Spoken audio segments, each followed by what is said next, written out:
This is your News Source Evening Bulletin for today, Tuesday, the 9th day of May in the year 2023. I'm Gordon Mosley reporting, and here's what we're tracking tonight. Police investigators this afternoon arrested a suspect in the murder of high school deputy principal Kerwin Mars, also known as Sir Mars. Crime Chief Wendell Blenheim, while not providing details, confirmed the arrest to News Source and indicated that investigators were questioning the man. The crime chief also indicated that the suspect is not a young man whose photograph has been making the rounds on social media as a person of interest. The man who was arrested today was nabbed at his workplace, according to reports. It is unclear whether any wounds were found on his body. The police in its original release on the murder indicated that from appearances, the teacher and the suspect stabbed each other during a confrontation in the teacher's car. Investigators were able to access video surveillance recordings from the area where the incident occurred. Those recordings assisted the investigators in identifying the suspect. The 51-year-old teacher was killed on Sunday night after being stabbed and crushed by his own car. Eyewitnesses recounted that the teacher and the suspect were in a fight, and when the teacher emerged from the car, he was bleeding. As he ran to the back of the car, the suspect reversed suddenly, pitting him with the car and against a concrete fence. The man's body remained under that car for more than an hour as the suspect fled the scene. The police said they recovered 2 knives at the scene. The probe is ongoing tonight. More news coming up in a moment. It's been a long time coming. Overdue, some might say. But now that it's here, it will change life forever. And it is here to stay. The future is now. Transforming Guyana into the 21st century. Introducing GTT Fiber. Experience internet connectivity like never before. Speeds you deserve at prices you can afford from a name you can trust. Sign up today. GTT Fiber is here. GTT. Together, we rise faster. Oh my lord, I just love to shop in this store. My customers, them gonna love all these things. So many different things in one place. Household items, electronics, toys, stationery, confectionery, exercise equipment, shoes and clothes for men, women and children, school things, costume, jewelry, perfume, makeup. Oh, look the makeup! Giftland Office Max, Guyana's favorite department store.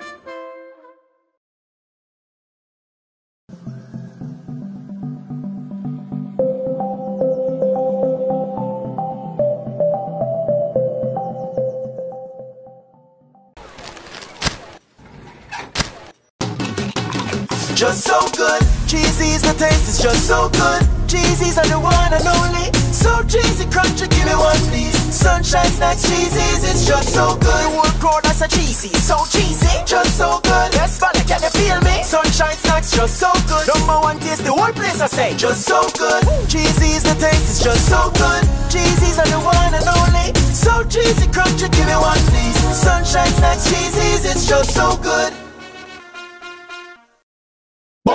Bust the flavors. We're full of flavors.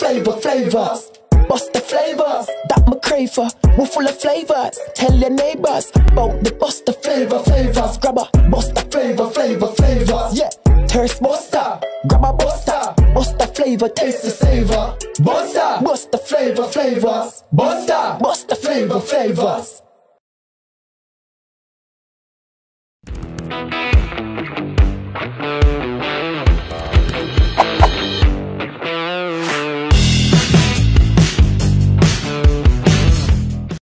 Strong and solid in countries far and wide. New India Assurance, we're standing by your side. Golden service, half a century and more. New India Assurance, our policies are secure. From the heart of India, we serve these islands.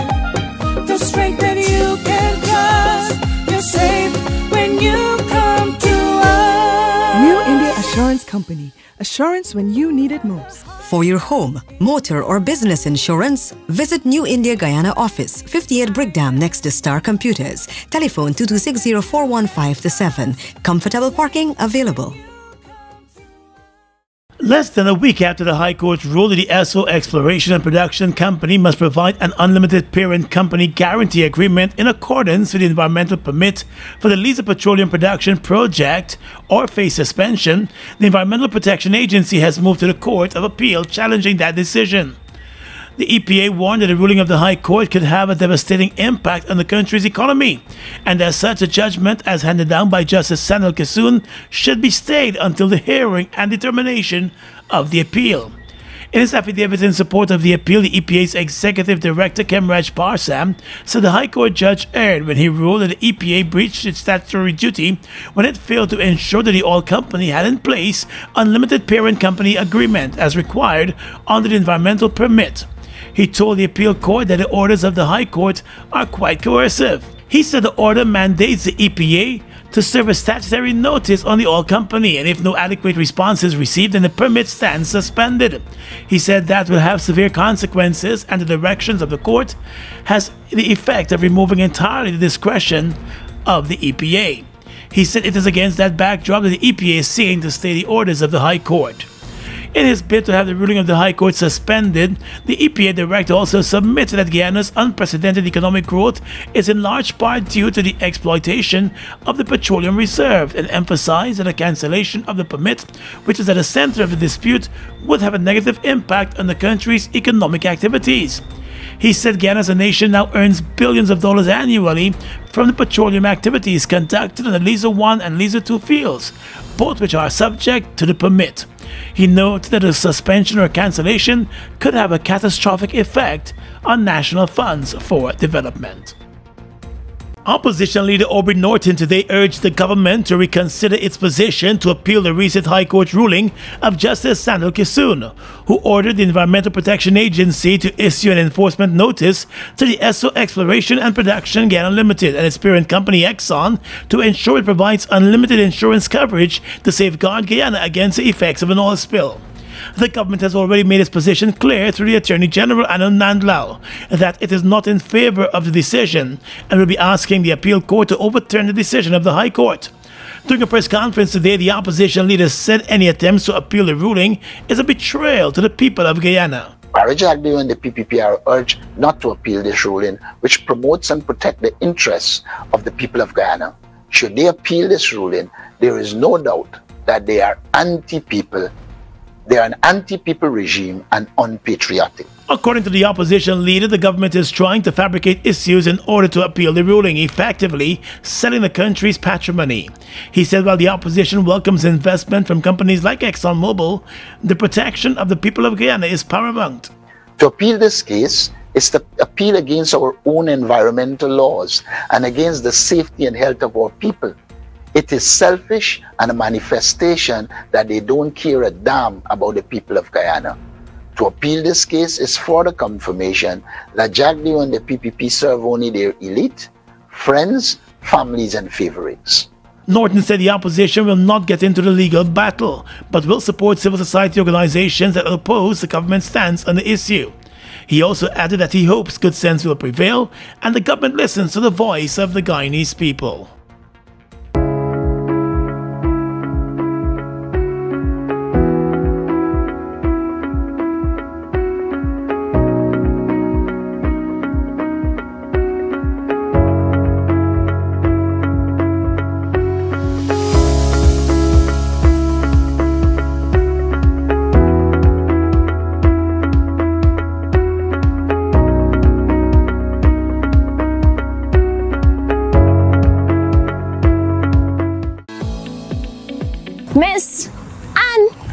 Miss Anne! Oh, hi, darling. Help me out with this thing, man. You just know everything. What's all this talk about local government election? Local government refers to the mayor and councillors who manage the affairs of our towns, like Georgetown, and the chairman and councillors of the Neighborhood Democratic Council. Oh, but why is that important to me? Dolly, it is very important.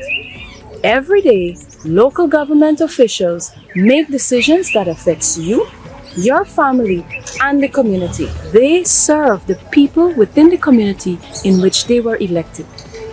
Miss Anne, me not understand all them big words you use there. Tell me what local government does do. Alright, Dolly. Local government is responsible for maintaining and protecting public property, like our community centers and the playgrounds, for collecting the garbage, maintenance of the streets, cleaning of the drains and the carpets, and so much more. Oh, I now understand. Thanks, Miss Anne. You're welcome. I'm gonna show off for me friends them why I will vote at the local government elections. That's a good thing. Let's go. Monday, June 12, 2023 is Local Government Elections Day. For further information, contact GCOM or visit the GCOM website at www.gcom.org.gy. Purple Arts Productions presents A Treat for My Mother's 6 on Mother's Day, Sunday, May 14th at the National Cultural Center. Beverly Smith, Mosa Telford, Leona Walton, Paul Budner, Nikhil Sankar, and others. Compliments of Hello City, Munishwars, LC Prasad Muraj and Sons, Sunflower Jewelry, Kissun's Furniture Store, Survivor Shopping Complex, NDNS Furniture Store, 8 p.m. sharp. Tickets $25 and $2,000. Directed by Simone Dowdy.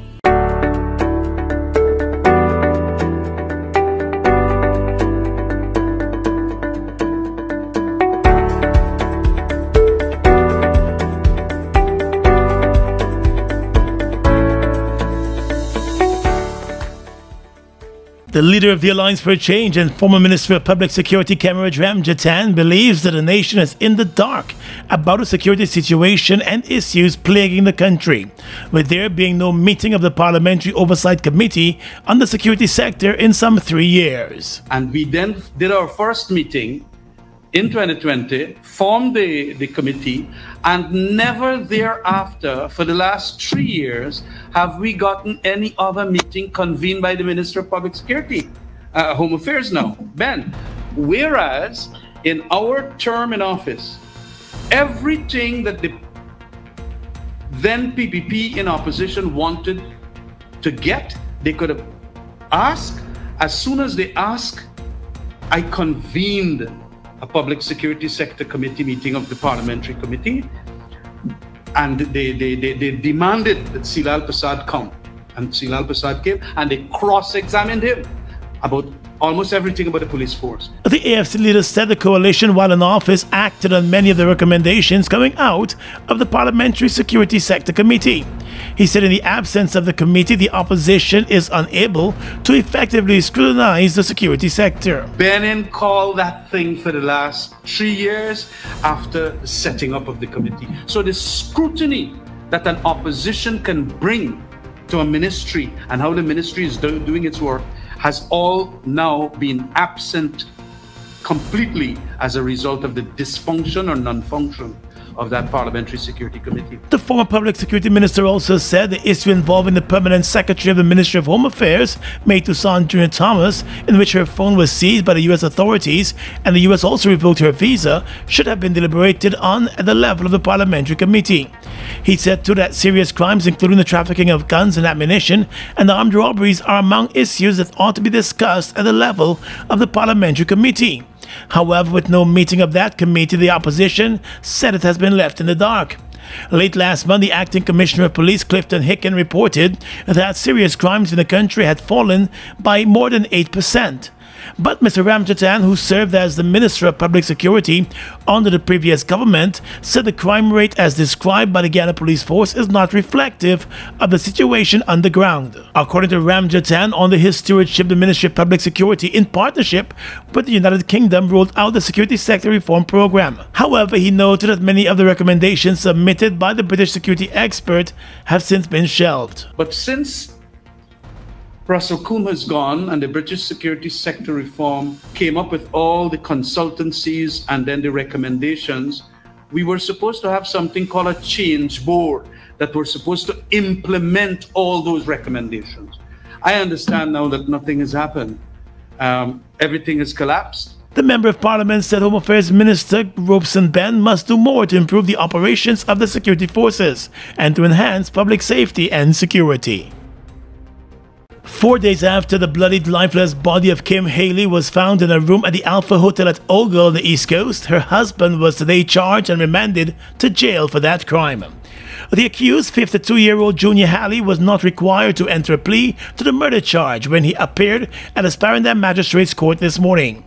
He was silent throughout the court appearance and was remanded to jail until the 22nd of June when the case will be called up again. Last Friday, the police were summoned to the Alpha Hotel after staff members found the body of Kim Haley in a room at the hotel, less than 1 hour after she and the husband had checked in. The staff reported that moments before the body was found, they heard loud screams coming from the room and later saw the woman's husband leaving the premises. The man, Junior Haley, surrendered to the police the same day. Although the two were at the hotel together, family members said the wife had ended the relationship a few months prior. It's unclear whether there were efforts to rekindle their relationship. Hi, Mr. Smart. Please stop a minute and just clarify this thing for me. Oh, Sonel, don't tell me it's local government questions again. Yeah, boss. How come the local government elections different from the general elections? Okay. The local government election systems allow for half of the members of the council to be elected through the proportional representation system, just like general elections. And the other half will be elected through the first past the post system. This system allows for one candidate to be elected to represent the constituency where he or she lives. For example, if a council got 30 seats, like the Georgetown municipality, 15 will be elected through the proportional representation system, and the other 15 will be elected through the first past the post system, giving a total of 30 councillors. So that means that every constituency will have one of its citizens who live there having a seat and representing it at council. Yes, Sonel, that's correct. And if you need to know anything else about the electoral system for local government elections, just call GCOM. Take care, Sunil. All right. Monday, June 12, 2023 is Local Government Elections Day. For further information, contact GCOM or visit the GCOM website at www.gcom.org.gy.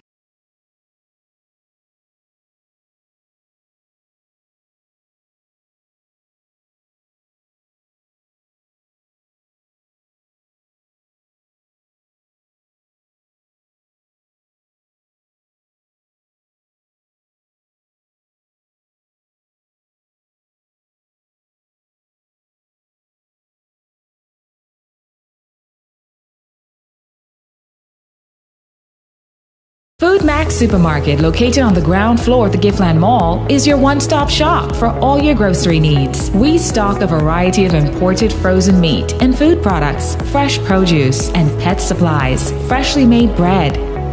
Rotisserie chicken and patties are also available daily. Shop in comfort today at Food Max and let our courteous staff assist you in satisfying your shopping needs. Food Max, the fresh food specialist. It's one of your biggest goals, getting your own home, where memories are made, where happiness lives. You may feel that home ownership or renovation is beyond your reach, but we at Republic want you to know that there's always a way. Ask us about our suite of mortgages. Let's help make your housing wishes come true, or advise on how the equity in your existing home can finance other dreams and goals. Call or go online to learn more. Look who's in the mix now. The new Buster Soda Water. 0 calories, 0 sugar, 0 artificial flavors. 100% refreshing. Taste Buster Soda Water today. Buster Soda Water. Now available for only $120. Fuel it up and drive, Super 95. Tune up. Fuel it up and drive, Super 95. Tune up. Protect your fuel system, boy. High mileage and performance, boy. Guy Oil's Super 95 gasoline gives you more reasons to drive and is available at 56 service stations nationwide. For affordable price, high performance, and high mileage, choose Guy Oil's Super 95 gasoline. Fuel it up and drive.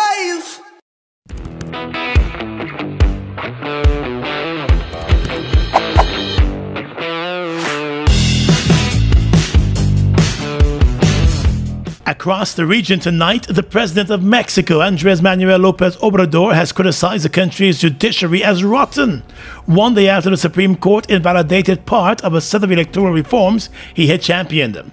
The Supreme Court on Monday voted 9-2 to strike down a measure curbing Elections Authority INE's ability to police political communications. A separate part of the reform, which slashes the INE's budget and staffing, is still awaiting court evaluation. The Mexican president openly criticized the judges of the court in response to the ruling. Lawmakers had passed the electoral reform known as Plan B after an earlier version failed to muster enough votes in February. López Obrador said on Tuesday that the Plan C was now in the works. Critics of the elections overhaul had warned that it will weaken democracy in the country, which is set to hold presidential elections next year. President of the Caribbean Court of Justice, Justice Adrian Saunders, has welcomed St. Lucia as a full member of the regional court that was established in 2001 to replace the London-based Privy Council as the Caribbean's final court. In a statement, Justice Saunders said that the CCJ, which has both an original and appellate jurisdiction, had taken note that the Constitution of St. Lucia Amendment Act had been assented to by the Governor-General Errol Charles. He said as a result, St. Lucia has now officially acceded to the CCJ's appellate jurisdiction, extending his sincerest congratulations to the people of St. Lucia on the occasion. St. Lucia now becomes the fifth CARICOM country, joining Barbados, Dominica, Belize, and Guyana in becoming a full member of the Caribbean Court of Justice, which also functions as an international tribunal, interpreting the revised Treaty of Chaguaramas that governments that the 50-member regional integration grouping. While most of the CARICOM countries are signatories to the CCJ's original jurisdiction, Trinidad and Tobago, where the CCJ is headquartered, is among regional countries not full members of the court. And finally tonight, international news. A Manhattan jury today found former President of the US, Donald Trump, liable for the sexual abuse and defamation of the magazine writer E. Jean Carroll and awarded her $5 million in damages in a widely watched civil trial that sought to apply the accountability of the Me Too era to a dominant political figure. The federal jury of 6 men and 3 women returned its verdict shortly after 3 o'clock this afternoon, after deliberating for only a few hours. The jury found that Ms. Carroll had not proved by a preponderance of the evidence that Mr. Trump had raped her, as she had long claimed. Trump's attorney said outside the courthouse that his client would appeal. Trump had been thriving politically before the verdict, and it is not clear how or whether the jury's determination will affect his momentum. Criminal investigations against him have done little to hurt him with his supporters. It remains to be seen, however, whether the verdict will be a different story, reports the New York Times. And that's your News Source Evening Bulletin for tonight. I'm Gordon Mosley reporting and encouraging you to stay safe.